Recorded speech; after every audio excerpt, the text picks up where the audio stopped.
যিনি জগত ঈশ্বরী, এসেছেন ভুবন নরদেহ ধরি, এসেছেন সীতা হয়ে, হয়েছেন রাধা, এবারে এলেন হয়ে শ্রী সারদা মাতা।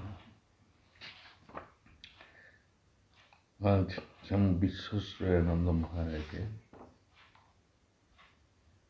পুস্তক থেকে আমাকে খুব অনুপ্রাণিত করছিল বারবার। আজ মায়ের কথাটাই মনে পড়ছে।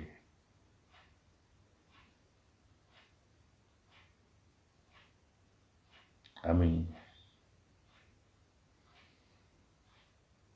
এই দূর দেশের শিলং থেকে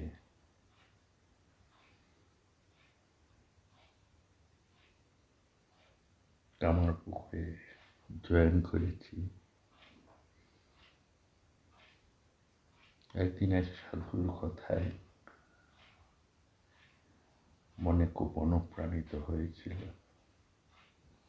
তিনি তার বক্তব্যে বলছিল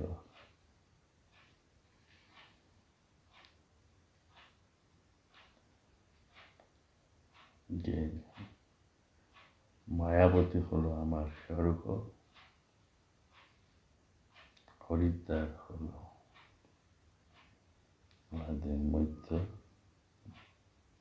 অর্থাৎ মর্ত, আর গঙ্গাসাগর আমাদের পাতাল। এই ত্রিভুবনেই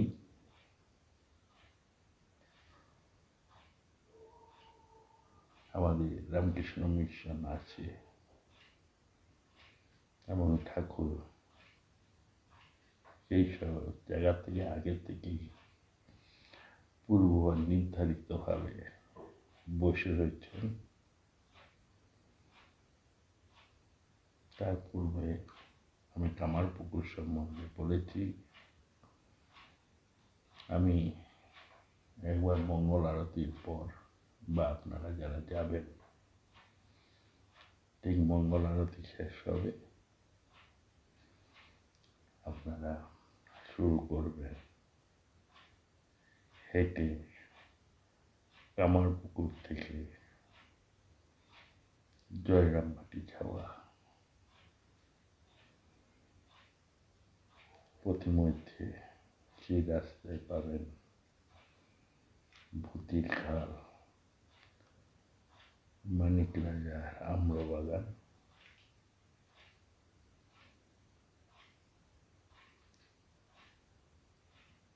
সেখানে একটি কলেজ আছে, স্কুলের পর কলেজ আছে। এখানে দুটো রাস্তা ভাগ হয়েছে, একটা কোয়ালপাড়ার দিকে যায়, আর একটা জয়রামবাটির দিকে যায়। যদি আপনারা কখনো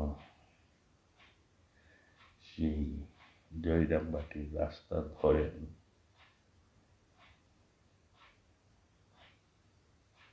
চারিদিকে শস্য শ্যামলা,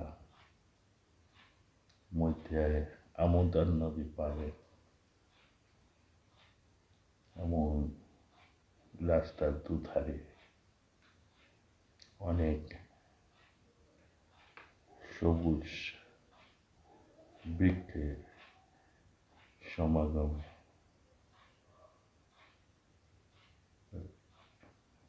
সমৃদ্ধ, তারা যেন সকলকেই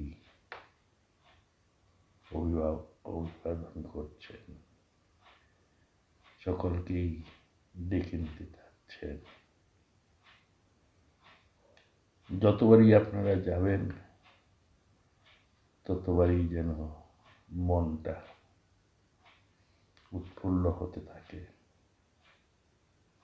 জয়রামবাটি খুব ছোট একটা গ্রাম। কামারপুকুর থেকে দূরত্ব 7 কিলোমিটার, বাঁকুড়া জেলায়। সেখানে রামচন্দ্র মুখোপাধ্যায় নামে এক দরিদ্র ব্রাহ্মণ বাস করতেন। তার পত্নীর নাম শ্যামা সুন্দরী। খুব ধার্মিক ছিলেন, খুব সরল উদার, শ্রীরামচন্দ্রের উপাসক ছিলেন। কয়েক বিঘা জমি ছিল, তাতে কিছু ধান ও অন্যান্য শস্য হতো। রামচন্দ্র গ্রামে পুরোহিতের কাজ করতেন। গ্রামে একটা ধর্ম ঠাকুরের চালা ছিল, মুখার্জিরা তার সেবায়ত ছিলেন। এতেই মোটামুটি ভাবে তাদের সংসার চলে যেত। কিছু অতিথি সেবাও করতে পারতেন। যিনি সীতা দেবী, রাধারানী প্রভৃতি রূপে আগে এসেছিলেন, তিনি এবার এদের ঘরে শারদমণি হয়ে এলেন। সে এক মজার ব্যাপার। সরল, উদার ও ধর্মপ্রাণ লোকের ঘরেই ভগবান মানুষ হয়ে আসেন। কতবার তিনি এভাবে মানুষ হয়ে এসেছেন। একবার হলেন শ্রীরামচন্দ্র সীতা দেবী হয়ে, একবার শ্রীকৃষ্ণ ও রাধা হয়ে, আর কতবার কতভাবে। পুরাণে আছে, যখনই ভগবান পুরুষ মানুষ হয়ে আসেন, তার শক্তি ও স্ত্রীরূপ ধরে আসেন। তবে আসলে এরা এক, আলাদা নন। যেমন আগুন, আর তার পূর্বার শক্তি আলাদা নয়, এক। তেমনি যাকে আমরা মা দুর্গা বলি, মা কালী, মা সরস্বতী, মা তারা, মা সরস্বতী ইত্যাদি বলি, যিনি জগতের মা, তিনি সারদা দেবী হয়ে এসেছিলেন। কিভাবে সংসার থেকে সব কাজ করেও পবিত্র থাকা যায়, ভগবান লাভ করা যায়। আদর্শ কন্যা, ভগ্নী, বধূ ও মা রূপে সারদা দেবী তার নিজে হাতে নাতে করে দেখিয়ে দিয়ে গেছেন। নিজেই বলেছেন, আদর্শ হিসাবে যা করতে হয় তা ঢের বাড়া করেছি। যখন আম্বারপুরে ঢুকবেন, যেখানে মন্দিরটি হয়েছে সেখানেই মায়ের জন্ম।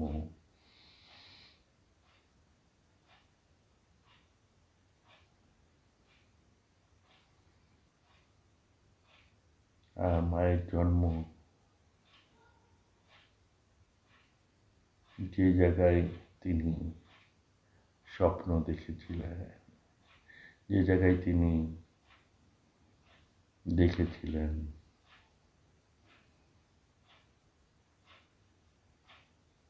অদ্ভুত অলৌকিকভাবে, যখন অবতার পুরুষরা আসেন তখন বিভিন্ন অলৌকিক ঘটনা করে আসেন।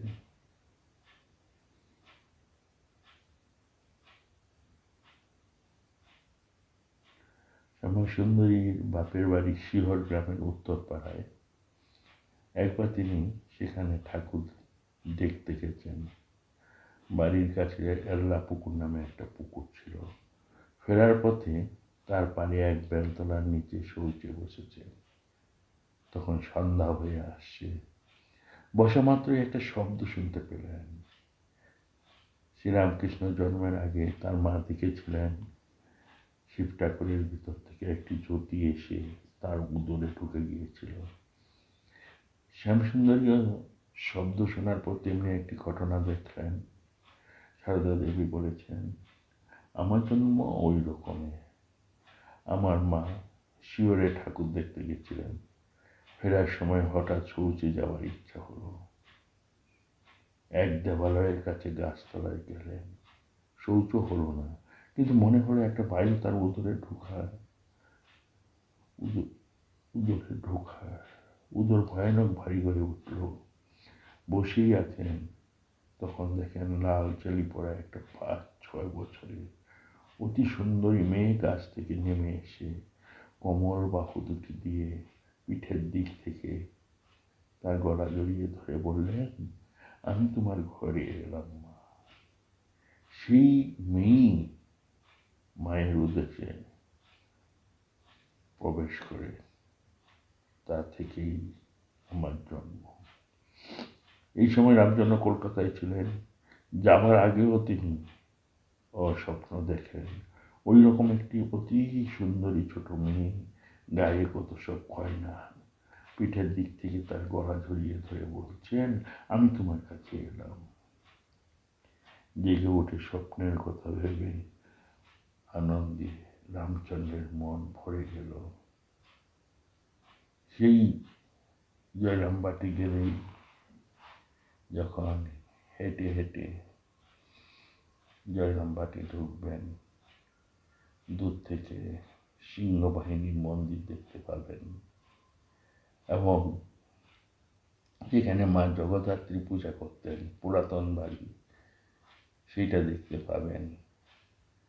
তারপরে মন্দিরের পাশে যেখানে পূজা ইত্যাদি করতেন সেই পুরাতন ঘর দেখতে পারবেন, পুরাতন বাড়ি দেখতে পাবেন। যেখানে মা থাকতেন সেগুলো সুন্দরভাবে সংরক্ষণ করা আছে এবং জয়রামবাটি মন্দিরের অপর দিকেই বিশাল পুকুর দেখতে পাবেন। এছাড়াও আপনারা বাস স্ট্যান্ডে আরেকটা বিশাল দিঘি দেখতে পাবেন এবং আপনারা একটু এগিয়ে গেলে সেখানে আমোদর নদীর পাশে খুব সুন্দরভাবে, যেখানে মা তার ভাইদের নিয়ে গিয়ে স্নান করতেন ইত্যাদি, সেই আমোদরের পাশে বাগান বাড়িটিও দেখতে ভুলবেন না। আপনারা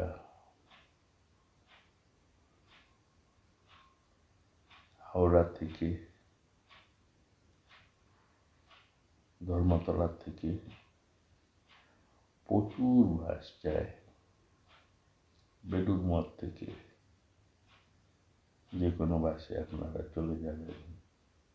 প্রথম কামারপুকুর 3 দিন থাকবেন, তারপরে থাকবেন জয়রামবাটি। সেখানে অনুধাবন করবার চেষ্টা করবেন।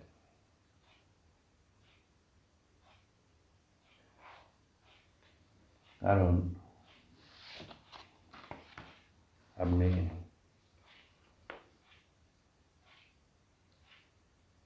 সেখানে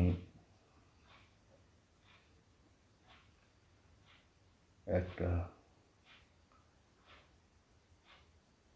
নূতন ধরনের অনুপ্রেরণা সৃষ্টি করে।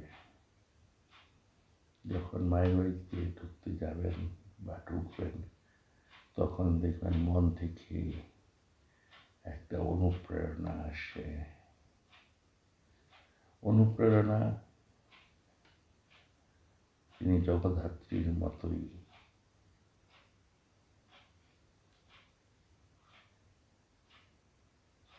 জগৎকে উদ্ধার করতে এসেছেন। আমরা জানি আজকের যুগে ঠাকুরকে কেন ভালোবাসত। তিনি আধ্যাত্মিকতা, মানবতা ও সার্বজনীন প্রেমের প্রতীক ছিলেন। তার জীবনের শিক্ষা আজও আধুনিক মানুষের মনে গভীর প্রভাব ফেলে। তার প্রধান কারণ হল তিনি সার্বজনীন ধর্মভাব। ঠাকুর মনে করতেন, বিশ্বাস করতেন, যত মত তত পথ। সকল ধর্মের প্রতি শ্রদ্ধা ও সহনশীলতার এই শিক্ষা আজকে বিশ্বে খুবই প্রাসঙ্গিক। ঠাকুরের সরল জীবন ছিল উচ্চ ভাবনা। তিনি সাধারণ জীবনযাপন করেও গভীর আধ্যাত্মিক জ্ঞান অর্জন করেছিলেন, যা আধুনিক মানুষকে অনুপ্রাণিত করে। তিনি ভক্তি ও প্রেমের বার্তা দিয়েছিলেন, তার মতে ঈশ্বরের প্রতি একনিষ্ঠ প্রেম ও ভক্তি সত্যিকারের মুক্তির পথ। এই সহজ ও হৃদয়গতি শিক্ষা এখনো মানুষের মনে সান্ত্বনা আনে। তার দৃষ্টিভঙ্গির সাথে আধ্যাত্মিকতা, বৈজ্ঞানিক আধ্যাত্মিকতা আছে। তিনি নিজের অভিজ্ঞতার মাধ্যমে ঈশ্বর সাক্ষাৎ লাভ করেছিলেন, যা আধুনিক বিজ্ঞান মনস্ক মানুষের কাছেও যুক্তিযুক্ত মনে হয়। এবং তিনি বিস্তার করেছিলেন, তিনি যে শক্তি অর্জন করেছিলেন তা বিবেকানন্দের মাধ্যমে। তার প্রধান শিষ্য স্বামী বিবেকানন্দ তার শিক্ষা বিশ্ব জুড়ে প্রচার করেছিলেন, যা আজও মানুষের শক্তি অনুপ্রেরণা দেয়। নৈতিক ও মানবিক শিক্ষা দিতেন। তার শিক্ষা শুধু আধ্যাত্মিক নয়, জীবনের প্রতিটি ক্ষেত্রে সত্য, প্রেম, করুণা ও সেবার গুরুত্ব বোঝায়, যা আজ সমানভাবে প্রাসঙ্গিক।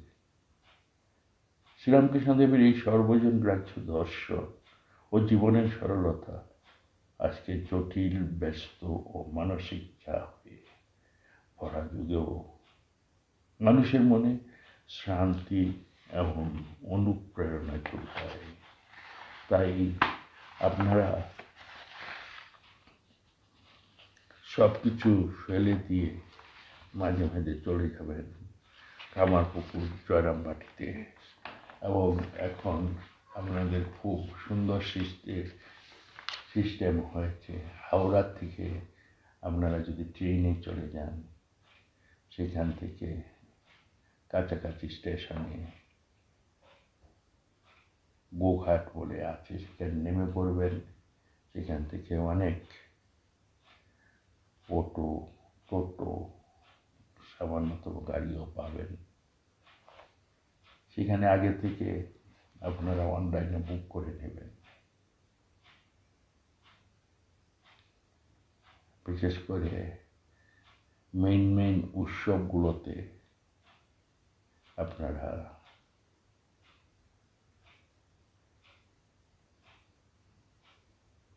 অ্যাভয়েড করবার চেষ্টা করবেন, কারণ তখন প্রচণ্ড ভিড় থাকে।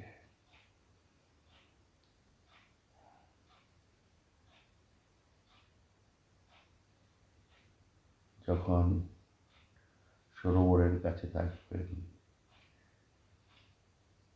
প্রথম দিন আপনারা মায়ের মঙ্গল আরতি দর্শন করবেন। দর্শন করার পর আপনি চলে যাবেন আমাদের ধারে। দেখবেন সেখানে খুব সুন্দরভাবে সাজানো রয়েছে শিব মন্দির ইত্যাদি। মা যেখানে নাইতে যেতেন, সেখানেও অনেক কিছু বিবিধ এখন নতুনভাবে সেজে উঠেছে। সেখানে গেলে যদি একটু বসে থাকেন, মনে হবে যে মন থেকেই একটা অনুপ্রেরণা পাবেন। আমরা জানি ঠাকুর স্বামীজিকে কেন অন্যর তুলনায় ভালোবাসতেন। তিনি বিশ্বাস করতেন যে বিবেকানন্দ ছিলেন ঈশ্বর প্রদত্ত একজন মহান আত্মা, যিনি মানুষের কল্যাণের জন্য জন্মগ্রহণ করেছেন। তার প্রতি গভীর স্নেহ ও শ্রদ্ধার কয়েকটি কারণ আপনাদের কাছে উত্থাপন করছি। নয়নের মধ্যে পাবেন অদ্বিতীয় বুদ্ধিমত্তা ও আধ্যাত্মিক শক্তি। শ্রীরামকৃষ্ণ প্রথম দেখাতেই বুঝতে পেরেছিলেন নরেন্দ্রনাথ একজন প্রতিভাবান ও আধ্যাত্মিক শক্তি সম্পন্ন ব্যক্তি। ঠাকুর দেখেছিলেন যে সপ্ত ঋষির এক ঋষি। নরেন্দ্রের মধ্যে দেখেছিলেন নিঃস্বার্থতা ও ত্যাগের আদর্শ। বিবেকানন্দ ছিলেন নিষ্কাম কর্ম ও ত্যাগের প্রতীক, যা শ্রীরামকৃষ্ণের শিক্ষার মূল ভিত্তি। নরেনের মধ্যে দেখেছিলেন যুক্তিবাদী মন ও ঈশ্বর অনুসন্ধানী মানসিকতা। নরেন্দ্রনাথ ঈশ্বরের অস্তিত্ব নিয়ে প্রশ্ন তুলতেন এবং যুক্তিবাদী মন দিয়ে সত্য অনুসন্ধান করতেন, যা শ্রীরামকৃষ্ণকে মুগ্ধ করেছিলেন। নরেনের মধ্যে দেখেছিলেন সেবার আদর্শ, বিশ্ব মানবতার। শ্রীরামকৃষ্ণ উপলব্ধি করেছিলেন নরেন্দ্রনাথ ভবিষ্যতে বিশ্ব মানবতার সেবায় নিয়োজিত হবেন এবং তার আদর্শ প্রচার করবেন।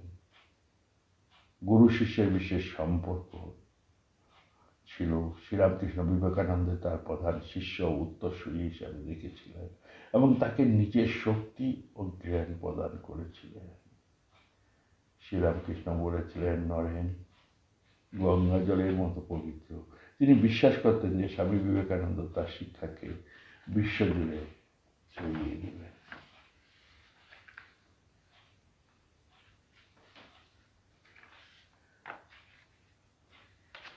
আজ মায়ের কথা মনে পড়ছে যে স্বামীজি মাকে কেন ভালোবাসতেন। মা শারদার মাতৃত্ব ও করুণাময়ী রূপ। স্বামীজি সারদা দেবীকে জগজ্জননী বা বিশ্বজননী বলে সম্মান করতেন। তিনি বিশ্বাস করতেন যে সারদা দেবী ছিলেন দয়াময়ী মা, যিনি শ্রীরামকৃষ্ণের আদর্শকে স্নেহের মাধ্যমে বিশ্বের কাছে পৌঁছে দিয়েছেন।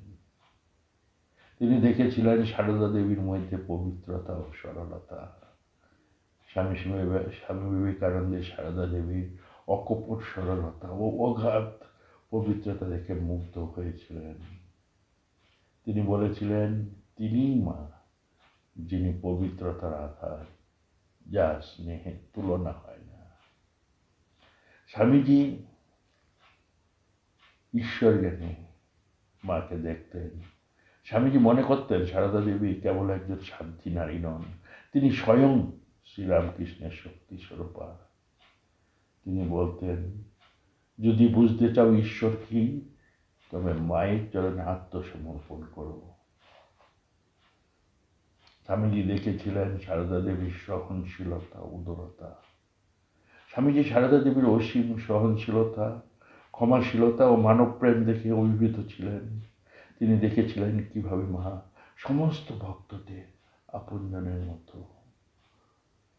আশ্রয় দিয়েছেন। স্বামীজির মতে নারী জাতির শ্রেষ্ঠ আদর্শ শ্রীমা। স্বামীজি সারদা দেবীকে নারীর আদর্শ মূর্তি বলে মনে করতেন। তিনি বলতেন, আমাদের সমাজে যদি মা সারদার মতো মহিষী নারীর জন্ম নেন, তবে নারী জাতির মুক্তি নিশ্চিত। স্বামী বিবেকানন্দ সারদা দেবীকে শ্রদ্ধা ও ভক্তির সর্বোচ্চ আসনে বসিয়েছিলেন। তিনি বিশ্বাস করতেন সারদা মা ছিলেন জীবন্ত দেবী, যিনি প্রেম, ত্যাগ ও করুণার প্রতীক। তার জন্য স্বামীজির হৃদয়ে ছিল অপরিসীম শ্রদ্ধা, ভালোবাসা। যে মা সারদাকে জানে, সে ঈশ্বরকে জানে। অর্থাৎ মাকে এত সংসারের থেকেও মা কিভাবে নিজেকে সংবরণ করে রেখেছিলেন এবং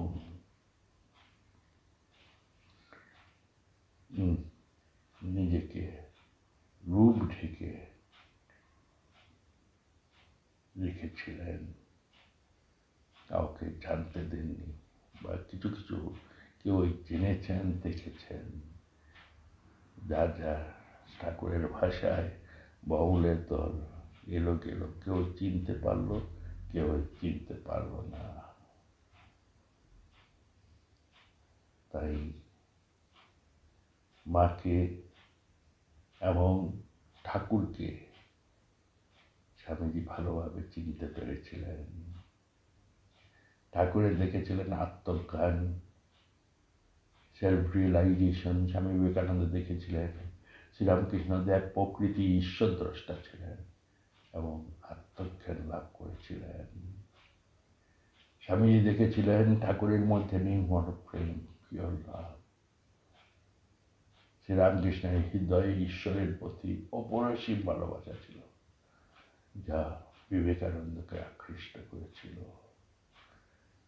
অহংকারহীনতা, ইগোলেসনেস।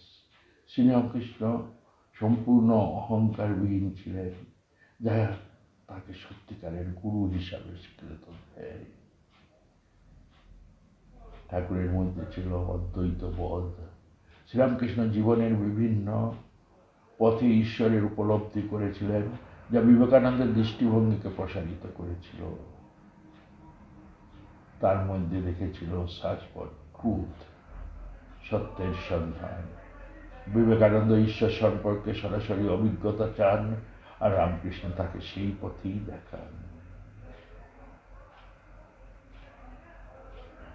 সার্বজনীনতা দেখেছিলেন। শ্রীরামকৃষ্ণ সর্বধর্মের প্রতি শ্রদ্ধাশীল ছিলেন এবং শিখিয়েছিলেন যে সকল পথেই ঈশ্বরের দিকে নিয়ে যায়। গুরুর করুণা, গুরুজ গ্রিস। শ্রীরামকৃষ্ণ বিবেকানন্দকে বিশেষভাবে স্নেহ করতেন। তার মধ্যে ভবিষ্যতের মহান কর্মযোগীর ছাপ দেখেছিলেন।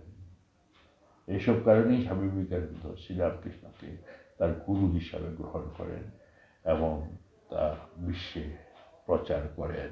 এবং ঠাকুর নিজেই বলেছেন, নরেন আমার লোক শিক্ষা দেবে। তাই ঠাকুরের দুটি উদারতার কৃষ্টিরূপে বেরিয়ে এসেছিল, একদিকে মা শারদা আর একদিকে স্বামী বিবেকানন্দ। তাই আপনাদের কাছে অনুরোধ, আপনারা যখনই সময় পাবেন, একবারে যদি 4 দিন 6 দিনের ট্যুর নেন বা ভ্রমণ করেন, প্রথমেই আপনারা চলে যাবেন কামারপুকুর, সেখানে 3 দিন থাকবেন। তারপরে যাবেন জয়রামবাটি, তারপরে যাবেন মায়ের বিশ্বস্তর জগদম্বা আশ্রম কোয়ালপাড়ায়। তারপরে ওখান থেকে কোনো গাড়ি নিয়ে আপনারা চলে যাবেন গুরহাটি, বয়াড়ি, ইচ্ছাপুর এবং নূতন সরাটি বলে এক রামকৃষ্ণ মিশন নিয়েছেন। তারপরে সেখান থেকে আটপুর হয়ে আপনারা যার যার গন্তব্যস্থলে চলে যাবেন। আন্তরিক প্রীতি, শুভেচ্ছা ও ভালোবাসা।